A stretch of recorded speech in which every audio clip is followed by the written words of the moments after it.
You bought my slopers. How the heck do you use them? I'm here to show you exactly how to do that. So on my slopers, there are multiple sizes so that you can grade between sizes. You can pick the size that's going to be closest to yours and dive right into the fitting process so that you can get a sloper that fits you perfectly without having to draft it from scratch. But how the heck do we do that?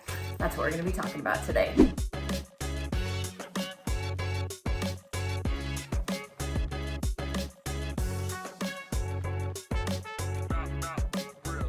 Hello, Trisha here, your pattern nerd friend, owner of Creative Costume Academy, and I am here today to show you how to use my slopers. Now, I am just using my slopers as an example. You can use any slopers that maybe you've purchased. I can't guarantee that they will work the same because I only am familiar with mine, but this should work for any time you have maybe multiple sizes on the same pattern and you are looking to find the size that's going to fit you perfectly, or at least something to start with so that you can do the fitting and get the final result, the final pattern that you're looking for. Now, I am sharing with you in these videos, I held a retreat, a private retreat for 20 women who came together. They all came together and we fit a basic bodice and basic skirt to their bodies over a weekend. We fit them all in their slopers, and then we did all the corrections that we found in the fitting so that by the second day they left with a perfectly fit to them sloper so that they could take that and use that to create any future patterns that they want. We did offer a third day where they took their sloper that they had just fit to themselves and learned how to draft a really fun dress design that I worked out for them.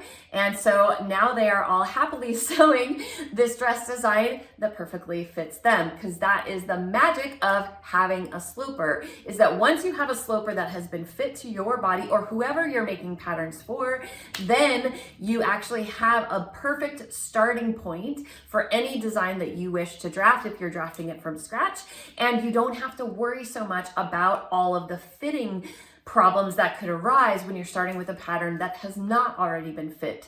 So then you can just focus on having fun and drafting fun designs. So I'm a big fan of getting yourself a sloper that fits you, but drafting one from scratch is not the only way to get a sloper that fits you. And if you want to hear more about that, go check out my previous video where I talk about you don't have to draft a sloper from scratch to learn pattern making. And that is kind of my little soapbox that I stand on more than ever, because I want you to learn pattern making, take this superpower, run with it, make those clothes that make you feel amazing and look exactly the way you want.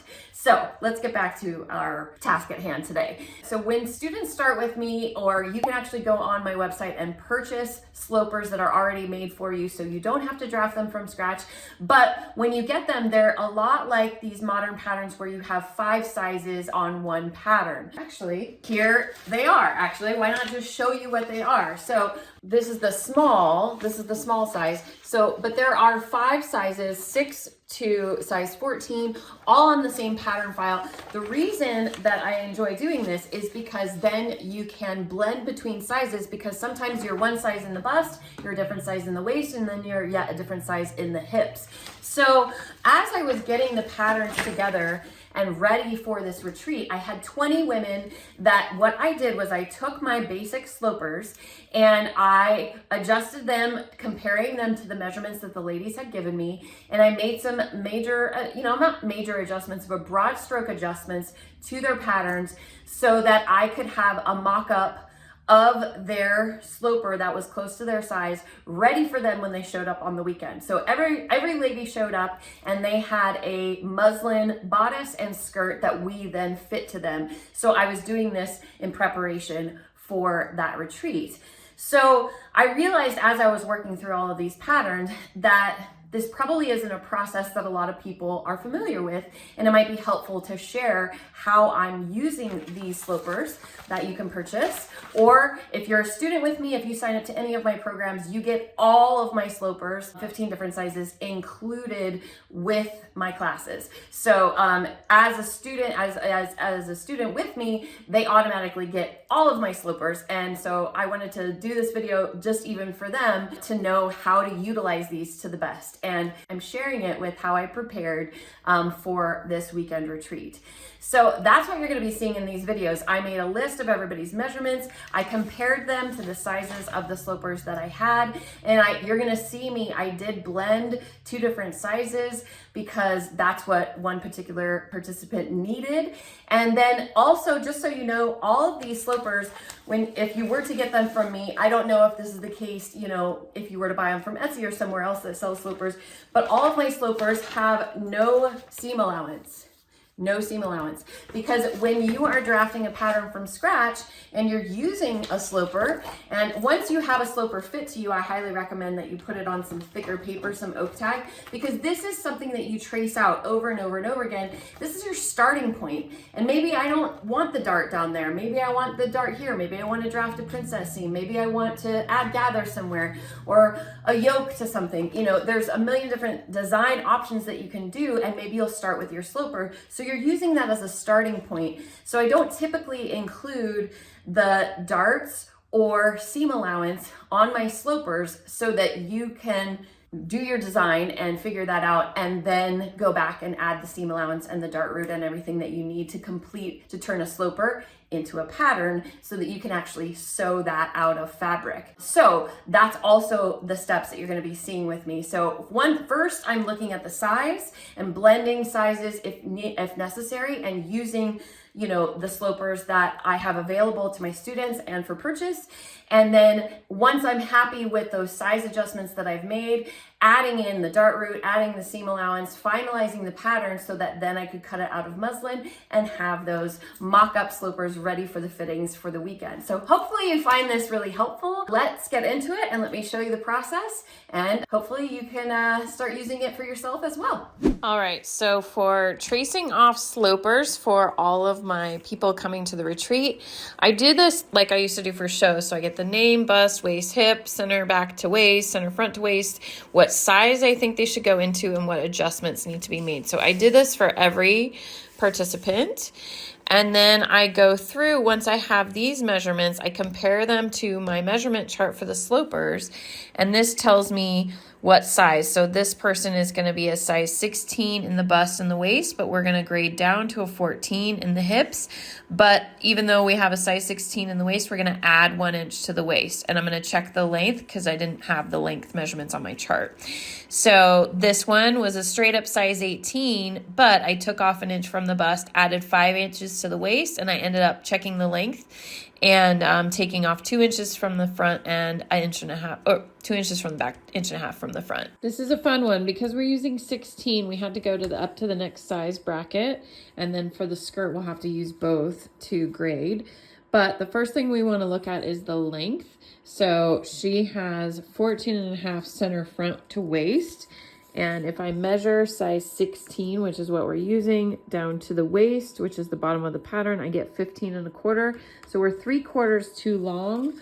And then our back is, center back to waist is 14, according to our size chart. So if I measure, then I'm at a 17. So we're 3 inches difference and only 3/4 of an inch difference in the back. So that's going to be tricky because whatever you take up in length in the back has to blend together where they meet at the side seam. So I can't take 3 inches out of here and only 3/4 out of here. Otherwise, then my side seams won't match up. So I'm going to get creative and I'll show you what I do.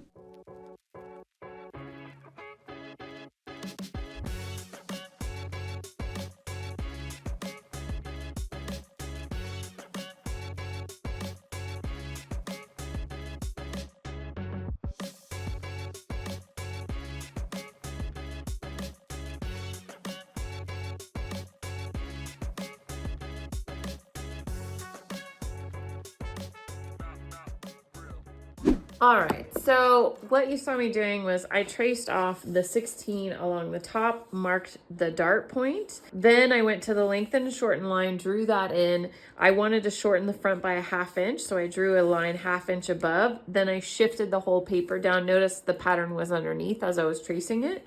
And then completed finishing tracing off the 16 at the waist, and then just connected my lines. The back was a little bit trickier because I only took 1.5 inches out of the back, but I still had to take a 1/2 inch out of the side seam to match with the side seam over here. So when I drew in the length and shorten line, I drew 1.5 inches up and a 1/2 inch here, which makes this an angle. So when I shifted the pattern underneath, it kind of looked like it was an angle, but what I was looking at was the waistline had to match my center back that I had already drawn ahead of time. And then wherever it lands, you know, I'll figure it out. And I can already tell this dart's a little longer, so I'll have to true all that up, but that's okay. Then I cut and separate them so that I can walk my side seams, the seams that I'll be sewing together. And my back is just a tiny bit longer than my front, probably came from like making those adjustments, but pretty close. That proves that, you know, I took out the same amount at the side seam. So I'm just going to take a little bit off of that one. That's a little long. That's it. Check my shoulder seams. Make sure they're the same, and they are good to go. I'm still not going to add seam allowance just yet because I want to check it against my skirt. But before we get to that, there was one more adjustment on my notes. It says plus 1 inch in the waist. So we wanted 16 plus 1 inch in the waist. So now 1 inch, if I add a little bit to my front, back, and on both sides, it's only 1/4 inch at the waist. So with that adjustment, I'm just gonna go here, add 1/4 inch. And I'm gonna go here and add 1/4 inch. Just at the waist, because the bottom of this should be the waist. And yes, I left it a little longer than our measurements because we don't know how this is gonna need to adjust on the body, so I have a little bit extra to work with. And you just connect it to your underarm seam, so just connect that line. And I'm not going for total perfect fit, I'm just trying to get really close, as close as I can for the fitting.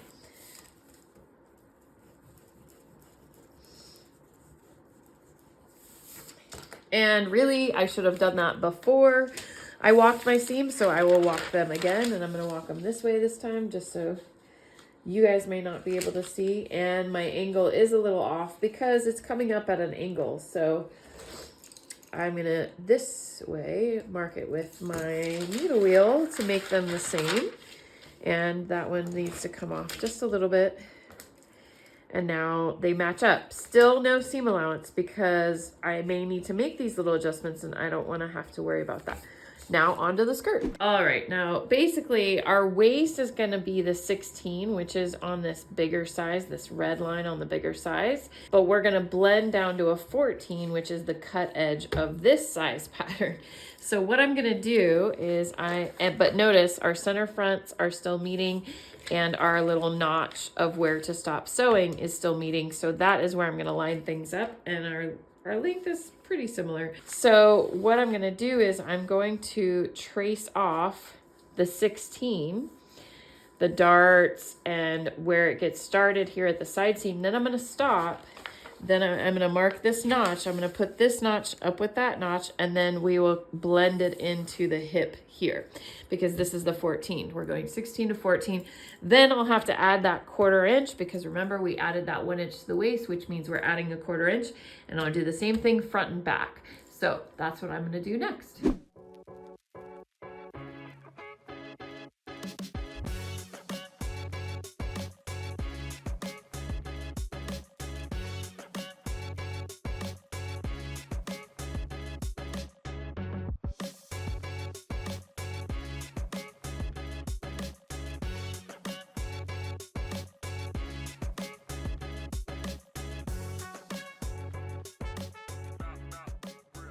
All right, so now I've got my front and my back, and something I didn't talk about with the bodice is that I always label my patterns, especially with skirts, they look so similar. So I write the name of the person, which I didn't write in this case, but This is the basic skirt. This is the back. This is the front. Cut 1, unfold, cut 2. And then what this is for, my initials on the date. I always do that on all my patterns. So like I said, I traced off the 16 at the top and then I blended it with the hip and the bottom of the 14. I did add that extra 1/4 inch, and in the front it was fine. There's more of a curve on the side seam. On the back, you're gonna see here's where my 16 ended, and then there's that 1/4 inch, and then I blended it, especially since we went into a smaller hip. This is almost a straight line. I think it still has enough of a curve, but if this is happening with you, you can go down to, I'm going to get rid of this dart, meaning I'm going to incorporate that 1/2 inch into the waist, which means I could take, if I needed to add a 1/2 inch to the waist by eliminating that dart, I have already added a 1/2 inch to the waist. So sometimes I do that because there isn't that much difference between the hips and the waist, and we don't all need 2 darts. So it just depends on the differences and the measurements I'm working for, what adjustments I make. Now I need to walk my side seams of the skirt to make sure that they match up, make any adjustments there. Then I need to walk my back bodice to my back skirt, my front bodice to my front skirt. Then I need to make any adjustments there. Then I need to add my seam allowance and cut everything out. So, and fold my darts, get my dart roots.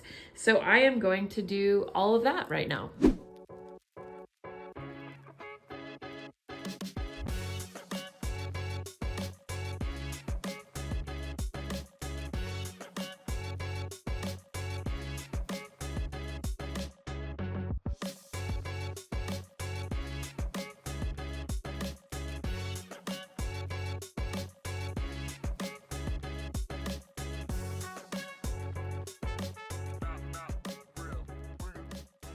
Okay, now this pattern is ready to cut out a muslin and make into a mock-up so that we can do the fitting. Now, is it going to fit perfectly? Most likely not, but it's gonna fit pretty close and it'll give us some wiggle room to make adjustments that we'll need. And that's how you prep a sloper to get ready for the fitting. All right, so there it is. That's how I set up using the slopers that I have available to my students and for purchase. That's how I would set up a first pattern, even for somebody that I didn't know. Most of these ladies I had actually, yeah, most of them I had never met in person before. I didn't even know what they looked like. I was going off of measurements that they sent me, trusting that they were correct. So, you know, when I was making these adjustments, I do want to let it known that I am not worrying about it fitting exactly perfectly, because I knew that's what the whole weekend was about. I knew that we were going to be doing a fitting on these ladies. All of the answers would come to light when we saw it on their actual bodies. What I was trying to do with the steps that I just shared with you was to get close enough that I would be able to then pin out and manipulate the pattern so that I had something to work with that was relatively close to their body. So these are broad strokes. Like, I'm just trying to get close. I'm not worrying about it being perfect, because I'm gonna do a fitting and I'm going to figure it out and I'm gonna get it perfect on their bodies so that I can see exactly what needs to happen. And all of them left with perfectly fitting slopers to their bodies.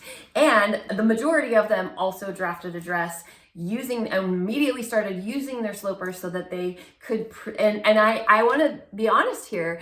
A couple of the ladies did confess to me that even after drafting their pattern off of their sloper, they didn't think it would fit. They didn't think it would work. They're like, oh, there's no way this is going to work. And they were surprised how little adjustments they had to make to that final pattern that they had drafted off of their sloper that had been fit to them. And that is the magic of getting a sloper that fits you. But you can't, I mean, whether you draft it from scratch or whether you purchase a pattern and then use that as your sloper, as your starting point, it's never going to fit you exactly perfectly right out the gate. It just isn't. That's not how it works. If it does, you are of the rare few. So the majority of the time, you want to make sure that you fit it to you. Now, that can be a tricky part, but once you get past that fitting of the sloper to you and you have a base template that you know fits you, you've already tried it, any pattern that you create off of that will have minor fitting adjustments, maybe design things that you want to change because you had to see it on your, in the proportions on your body, but you're not going to be doing major overhaul fitting adjustments every time like you may be experiencing using commercial patterns that you buy that aren't drafted for your body. It's not the pattern maker's fault. It's not the pattern company's fault. It is impossible to make a pattern that fits the majority of people because all of us are uniquely, beautifully, perfectly different. And that's great. We should celebrate those differences, but we need to know how to fit so that we can make sure that we can make our pattern making lives easier. And that's where the whole sloper and fitting comes into play. So if you are curious, if you're already a student of mine, you have access to all these slopers already. If you're wanting to find out how to become a student of mine so that you can not only get these slopers, which is a great deal, but also so that you can learn pattern making and take on this superpower and be able to make anything you can dream up that will fit flawlessly. We may be coming close to my wildly popular FITabulous Fit Bootcamp. If not yet, it will be coming up very soon. That is my free virtual 5-day fitting bootcamp where I teach you the order of how to do a fitting, how to turn a sloper into a pattern, and a lot of other things. And you can learn my teaching style. We have a ton of fun. Plus, it's completely free. There's nothing to lose. You can also purchase my slopers on my website. That link is also listed down below. Listen, I just want to share this knowledge. I don't care where you learn pattern making from, whether it's from me or somebody else, but I really, really hope that you look into learning this powerful skill because I'm telling you, the world opens up and it changes your life for the better. And that's why I call myself your pattern nerd friend. Thank you so much for watching today. I really appreciate you being here, and I will see you next time.